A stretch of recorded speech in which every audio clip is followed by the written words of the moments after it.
హనుమకొండ రైతు మేళాలో రైతులు ఆందోళనకు దిగారు. సాయంత్రం 5 గంటల వరకు రైతులను బస్సుల్లో తిప్పి పంపేది లేదని అధికారులు తెగేసి చెప్పారు. తమ ఇంటి వద్ద పశువులు ఉంటాయని, కళ్ళాల్లో ధాన్యాన్ని ఆరబోసామని రైతులు ఆందోళన వ్యక్తం చేస్తున్నారు. మంత్రులు, ఎమ్మెల్యేలు, అధికారులు తమ ఇండ్లకు వెళ్తారు కానీ రైతు సమ్మేళనానికి వచ్చిన తమను ఇంటికి వెళ్లకుండా అడ్డుకుంటున్నారని రైతులు ధర్నాకు దిగారు. సుదూర ప్రాంతాల నుండి వచ్చిన తమను వెంటనే ఇండ్లకు పంపించాలని రైతులు డిమాండ్ చేస్తున్నారు.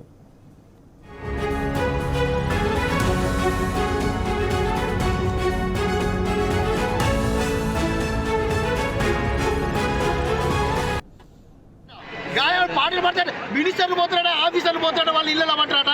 రైతులు బర్రె ఉంటుంది, దుడ్డు ఉంటుంది, మొక్కజొన్నలు ఉన్నాయి, కళ్ళాలలో ఒట్టున్నాయి.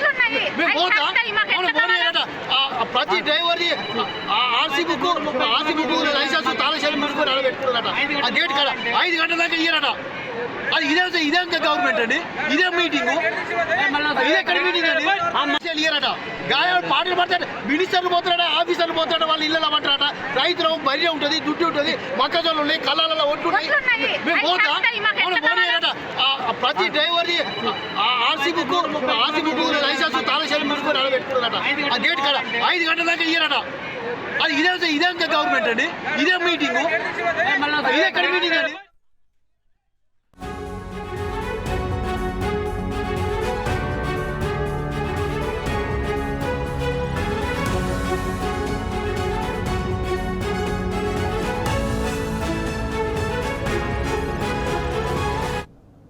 దీనిపై పూర్తి అప్డేట్ మా ప్రతినిధి రవికాంత్ అందిస్తారు. రవికాంత్, చెప్పండి, రైతులను ఇళ్లకు వెళ్లకుండా అడ్డుకోవడానికి గల కారణాలు ఏంటి అసలు?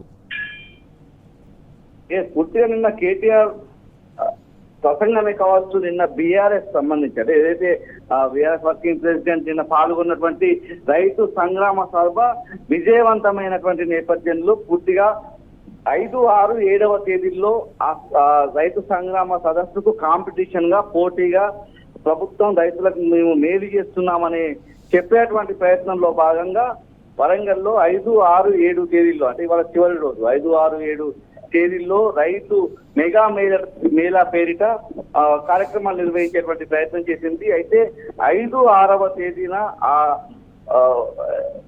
ఆర్ట్స్ అండ్ సైన్స్ గ్రౌండ్స్ లో నిర్వహిస్తున్నటువంటి Hanamkonda arts and science grounds లో నిర్వహిస్తున్నటువంటి రైతు మేళాకు రైతులు అటు కన్నెత్తి చూడనటువంటి పరిస్థితి మనకు కనిపించింది. పూర్తిగా ఆదరణకరమైనటువంటి సందర్భం. ఇవాళ వ్యవసాయ శాఖ మంత్రి తుమ్మల నాగేశ్వరరావు వచ్చినటువంటి పరిస్థితుల్లో ఇవాళ రైతాంగం పెద్ద ఎత్తున తీసుకురావాలని అంచనాలకు వచ్చినటువంటి పరిస్థితి. ఒకవైపు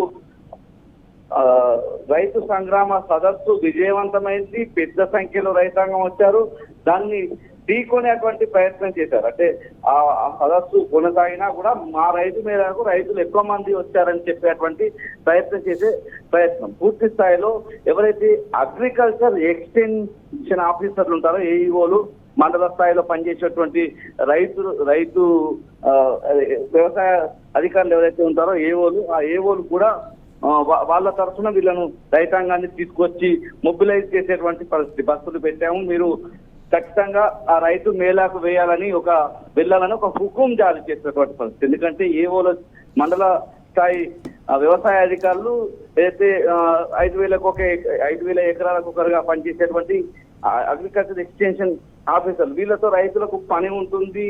ఏదైనా రైతాంగానికి సంబంధించి పథకాలు ఇంకేమైనా ఉన్నప్పుడు వీళ్ళ తరఫునే కొనసాగుతుంటాయి కాబట్టి వాళ్ళ ముఖం చూసి అధికారులు చెప్పారు కాబట్టి భవిష్యత్తులో ఏమైనా ఇబ్బంది పెడతారన్నటువంటి భయంతో రైతాంగం అంతా కూడా అక్కడికి వచ్చినటువంటి పరిస్థితి మనకు స్పష్టంగా కనిపించింది. అయితే ఈ తలనొప్పి అంతా మాకెందుకు, ప్రభుత్వం తరఫున నిర్వహిస్తున్న కార్యక్రమం కదా, వ్యవసాయ అధికారులు మమ్మల్ని ఇబ్బంది పెడతారు, బస్సులు పెట్టామని చెప్పారు కాబట్టి వచ్చామని చెప్పేటువంటి పరిస్థితులు.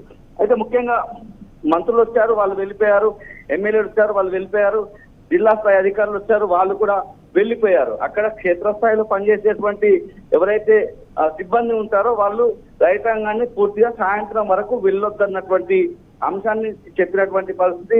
మేము వెళ్తాం, ఒకవైపు వస్తూ మరోవైపు మొక్కజొన్న మొక్కలన్నీ కూడా మేము ఆరబోసి ఉన్నాము, ఒకవైపు కళ్ళాల్లో అవన్నీ ఉన్నాయి, ఏ క్షణాన వానొచ్చే తెలియదు. పూర్తి స్థాయిలో వాతావరణ శాఖ ఇచ్చేటువంటి అప్డేట్స్ ఏవైతే ఉన్నాయో, వాతావరణ శాఖ సూచనలు, వెదర్ ప్రిడిక్షన్ కూడా వర్షాలు వచ్చేటువంటి సూచనలు ఉన్నాయని చెప్తా ఉన్నాయి. పూర్తి స్థాయిలో కళ్ళాల్లో ఆరబోసినటువంటి ఆ పంట దగ్గర ఆ వరి ధాన్యం కావచ్చు, మక్కల దగ్గర మా కుటుంబ సభ్యులను, మా కొడుకును బిడ్డను వాళ్ళని అక్కడ వాటికి కాపలాగా ఉంచి వచ్చాము. పూర్తి స్థాయిలో అవి తరిస్తే మా బస్సులు రోడ్డు పాలవుతాయి, మేము వెంటనే వెళ్ళాలి అని చెప్పినటువంటి పరిస్థితి. అయితే మీరు 5 గంటల వరకు వెళ్ళేది లేదని అక్కడ ఉన్నటువంటి అధికారులే కావచ్చు, సిబ్బంది చెప్పారని అక్కడ ఉన్నటువంటి రైతుల ద్వారా మనకు తెలుస్తా ఉంది. దీంతో ఆ రైతు మేళ కూర్చున్నటువంటి రైతాంగం అంతా ఆందోళన వ్యక్తం చేశారు. పూర్తిగా ధర్నాకు చేసేటువంటి పరిస్థితి కూడా మనకు స్పష్టంగా కనిపించింది. మా ఇంటి దగ్గర పశువులు ఉన్నాయి, కళ్ళాల్లో ధాన్యం మక్కలు ఆరబోసి ఉన్నాము, మిమ్మల్ని ఎందుకు పంపించారని నిలదీసినటువంటి పరిస్థితి. సుదూర ప్రాంతాల నుంచి వచ్చాము, మేము వెంటనే ఇళ్లకు వెళ్ళకపోతే మాకు సమస్య ఉంటుంది. పూర్తిగా గోదా అంతా సాయంత్రం కల్లా ఇంటికి రావాల్సి ఉంటుంది, అవి తప్పిపోయే అవకాశం ఉంటుంది.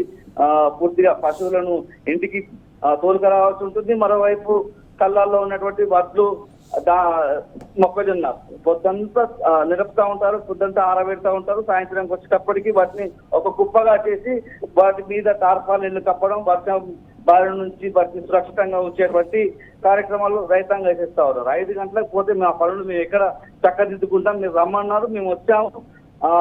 మీ కార్యక్రమం విజయవంతం చేయడంలో మీరు బస్సులు పెట్టి రమ్మంటే మేము వచ్చాము, మేము ఎందుకు వెళ్ళొద్దు, అక్కడ మంత్రులు లేరు, ఎమ్మెల్యేలు లేరు, అధికారులు లేరు, ఎవరు లేకుండా మేము ఎందుకు ఉండాలన్నటువంటి అంశాన్ని అయితే రైతాంగం తమ ఆగ్రహం వ్యక్తం చేసినటువంటి తీరు కూడా మనకు కనిపించింది. Right Ravikanth, thank you.